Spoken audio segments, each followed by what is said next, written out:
ज्ञानेश्वर माऊलींनी मातेच्या रूपात येऊन त्यांना स्वप्नात अनुग्रह केला। त्यावेळेस त्यांनी स्वतःला कन्या रूपात पाहिलं, म्हणून ते स्वतःला ज्ञानेश्वर कन्या म्हणून घेत। या अल्प आयुष्यात त्यांनी विविध विषयांवरचे 134 ग्रंथ लिहिले। कोणत्या ग्रंथात कोणत्या पानावर काय लिहिलं आहे हेही ते सांगत।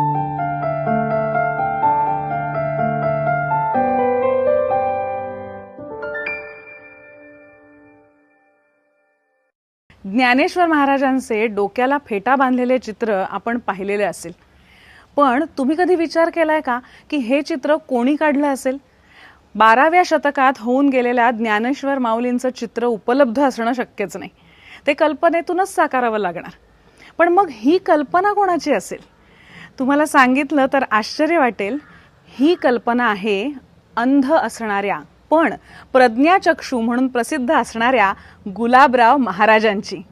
गुलाबराव महाराज विदर्भात होऊन गेलेले एक फार मोठे तत्वज्ञ, कवी आणि संत। अवघ्या 8 महिन्याचे असताना चुकीचं औषध डोळ्यात घातलं गेल्याने त्यांची दृष्टी गेली, पण बुद्धीने ते अत्यंत तल्लख होते। त्यामुळेच चर्मचक्षू म्हणजे डोळे नसले तरी ते आपल्या प्रज्ञाचक्षूने सारे काही पाहत। एवढेच नव्हे तर आपल्या प्रतिभेने इतरांना जे दिसत नाही त्याचे दर्शनही घडवत। ज्ञानेश्वर माऊलींना त्यांनी आपल्या कल्पनेने पाहिले ते असेच प्रज्ञाचक्षूंनी। अकोल्याच्या एका चित्रकाराला त्यांनी स्वप्नात पाहिलेल्या ज्ञानेश्वरांचं वर्णन केलं आणि त्यानुसार हे चित्र तयार झालं। आज अनेक ठिकाणी ज्ञानेश्वर माऊलींची प्रतिमा या रूपातच साकारली जाते। अशा आश्चर्य वाटाव्या अशा कितीतरी गोष्टी गुलाबराव महाराजांच्या आयुष्यात आहेत। 15 ऑक्टोबर हा जागतिक अंध सहाय्यता दिवस किंवा जागतिक सफेद काठी दिवस। पण खरं तर अंध सहाय्यता हा शब्दच खटकतो। अंधपेक्षा आपण विशेष दृष्टी व्यक्ती म्हणूया। ते ज्या प्रकारे स्वयंपूर्णतेने आत्मविश्वासाने वावरतात त्यांच्याकडून खरं तर आपण खूप काही शिकण्यासारखं आहे। दृष्टी नसली तरी जगण्याचा दृष्टिकोन मात्र ही मंडळी आपल्याला नक्कीच देतात। म्हणूनच वाटलं की आधुनिक काळातलं एक अलौकिक व्यक्तिमत्व म्हणजे प्रज्ञाचक्षू असे गुलाबराव महाराज यांच्याविषयी आपण थोडं अधिक जाणून घ्यायला हवं। 1881 ते 1915 हा त्यांचा कार्यकाळ। अवघ्या 34 वर्षांचं आयुष्य त्यांना लाभलं, पण या अल्प आयुष्यात त्यांनी विविध विषयांवरचे 134 ग्रंथ लिहिले। हे त्यांना कसं शक्य झालं याविषयी प्रचंड कुतूहल वाटतं। पण लहानपणापासूनच त्यांच्यामधल्या असामान्य प्रतिभेची ओळख होऊ लागली होती। जेव्हा बायका विहिरीवर पाणी भरायला येत असत तेव्हा ते त्या माता भगिनींना बरोबर ओळखत असत। आवाजावरून हा मुलगा आपल्याला ओळखत असेल असं समजून बायकांनी एक दिवस अजिबात आवाज करायचा नाही असं ठरवलं। तरीही विहिरीतून पाणी भरून एखादी बाई जाऊ लागली की ते बरोबर तिच्या नावाने हाक मारत। शेवटी बायकांनी विचारलं, तू कसं ओळखतोस आम्हाला? तेव्हा त्यांनी उत्तर दिलं, तुमच्या बांगड्यांच्या आवाजावरून।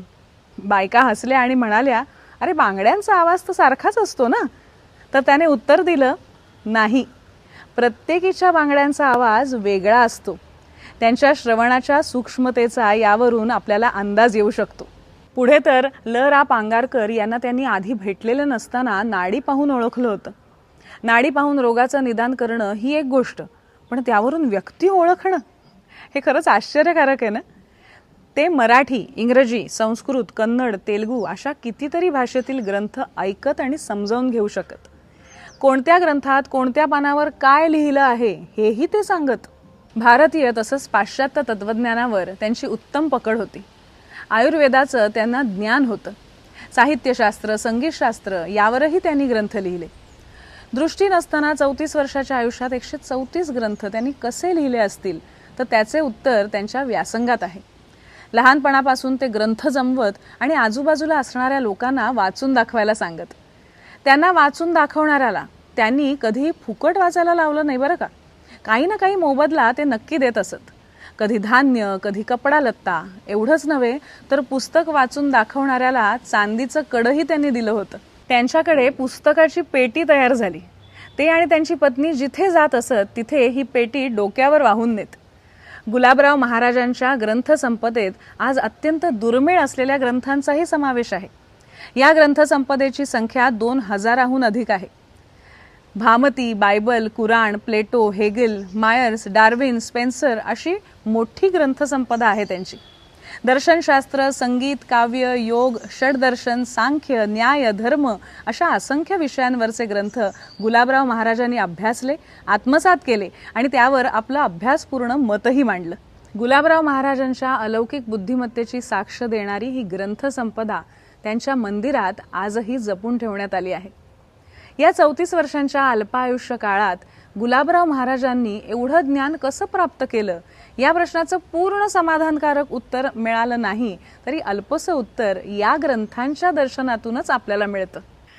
गुलाबराव महाराज स्वतःला ज्ञानेश्वर कन्या म्हणत असत, कारण ज्ञानेश्वर माऊलींनी मातेच्या रूपात येऊन त्यांना स्वप्नात अनुग्रह केला. त्यावेळेस त्यांनी स्वतःला कन्या रूपात पाहिलं, म्हणून ते स्वतःला ज्ञानेश्वर कन्या म्हणवून घेत. मधुरा भक्तीचे प्रतीक म्हणून आपण परमेश्वराची पत्नी आहोत या भावनेतून ते मंगळसूत्रही घालत असत. आध्यात्मिक मार्गातील त्यांचा हा अनुभव आज अनेकांना थोडा वेगळा वाटू शकतो, पण स्वतःला ज्ञानेश्वर कन्या म्हणवून घेणारे ते त्यांच्याप्रमाणेच स्वतंत्र बुद्धिमत्तेचे होते यात काही शंका नाही. आर्य भारताबाहेरून आलेले नाहीत हे ठामपणे सांगत असताना त्यांनी लोकमान्य टिळकांनी मांडलेल्या सिद्धांताचा खुलेपणाने विरोध केला. इतकंच नव्हे तर डार्विनच्या सिद्धांताला सुद्धा त्यांनी आव्हान दिलं. डार्विनच्या उत्क्रांतीवादाला अनेक तर्क उपस्थित केले आहेत, कारण आज माणूस किंवा इतर जीवसृष्टी उत्क्रांत होते आहे असं दिसत नाही. आपल्या भारतीय विचारांप्रमाणे सृष्टीचा क्रम रहाट गाडग्यासारखा असतो. केवळ उत्क्रांती होते किंवा केवळ अपक्रांती होते असं मानता येत नाही. असं महाराजांनी केवळ तर्काच्या कसोटीवर दाखवून दिलं. अमरावती जिल्ह्यातील माधान या छोट्याशा गावात त्यांचं आयुष्य गेलं. आज तिथे त्यांचं स्मृतीस्थळ आहे. अलीकडे त्यांचं साहित्य शास्त्रज्ञ डॉक्टर विजय भटकरांनी पुढाकार घेऊन पुन्हा प्रकाशित केलं. त्याचे संकेत दुवे आम्ही सोबत देत आहोतच. त्यांच्याविषयी साहित्य सम्राट न. चि. केळकर यांनी म्हटलं आहे की महाराजांची ग्रंथनिर्मिती मराठीतच असल्यामुळे त्याला महाराष्ट्राच्या बाहेर सर्व देशभर प्रसिद्धी मिळाली नाही. वास्तविक त्यांच्या काही ग्रंथांची अनेक भाषात भाषांतरे व्हायला पाहिजे इतकं त्यांचं वाङ्मय उत्तम आहे. श्री गुलाबराव महाराज यांचे काही ग्रंथ इंग्रजी भाषेत असते तर त्यांची कीर्ती स्वामी विवेकानंदांसारखी सर्व जगभर पसरली असती. महाराजांच्या ग्रंथसंपदेचे जतन करण्यासाठी झटणाऱ्या डॉक्टर राम पंडित यांच्या कवितेच्या या ओळी ऐकूया. एक चक्षुहीन अनेक चक्षुहीन लोकांना चक्षु देऊन चक्षूंच्या पलीकडे गेला. नंतर कळले तो तर चक्षुहीन नव्हता. खरं म्हणजे मोठ्या डोळ्याचे साक्षर आम्हीच आंधळे होतो. आता आमच्यासारख्यांचे डोळे त्या चक्षुहीनाची वाट बघतात. त्यांच्या मार्गाने जाता जाता आम्ही पडतो, उठतो, परत चालतो.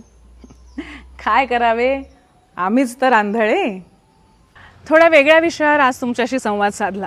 15 ऑक्टोबर हा दिवस जागतिक सफेद काठी दिवस किंवा अंध सहाय्यता दिवस म्हणून साजरा केला जातो. आपल्या आजूबाजूला कितीतरी जण असे असतात ज्यांना आपल्यासारखं डोळ्यांनी दिसत नाही, पण म्हणून त्यांचं पाहणं थांबत नाही. ते कानांनी पाहतात, स्पर्शाने पाहतात, वासाने पाहतात आणि मुख्य म्हणजे त्यांच्या मनाचे डोळे उघडे असतात. त्यामुळे आज आपल्या बळावर स्वतंत्रपणे विविध क्षेत्रात ते स्वतःची ओळखही घडवत आहेत. त्यांच्या आयुष्य उभं करणाऱ्या या दिव्य दृष्टीला सादर अभिवादन. आजचा भाग इथेच थांबवतो. आम्हाला खात्री आहे की तुम्हाला हा भाग आवडला असेल. तुमच्या प्रतिक्रिया आमच्यापर्यंत नक्की पोहोचवा आणि असेच वेगवेगळे विषय पाहण्यासाठी इनक्रेडिबल मराठी ही आमची वाहिनी म्हणजेच मधुरा वेलणकर साटम या यूट्यूब वाहिनीवरचा हा कार्यक्रम नक्की बघत राहा आणि त्यासाठी या वाहिनीला पसंती द्या, तिचा प्रसार करा आणि तिचे सभासद व्हा. अर्थात लाईक, शेअर आणि सबस्क्राईब करा आणि बेल आयकॉनवर क्लिक करायला विसरू नका. पुन्हा भेटूया पुढच्या भागात एका नव्या गोष्टीसह. धन्यवाद.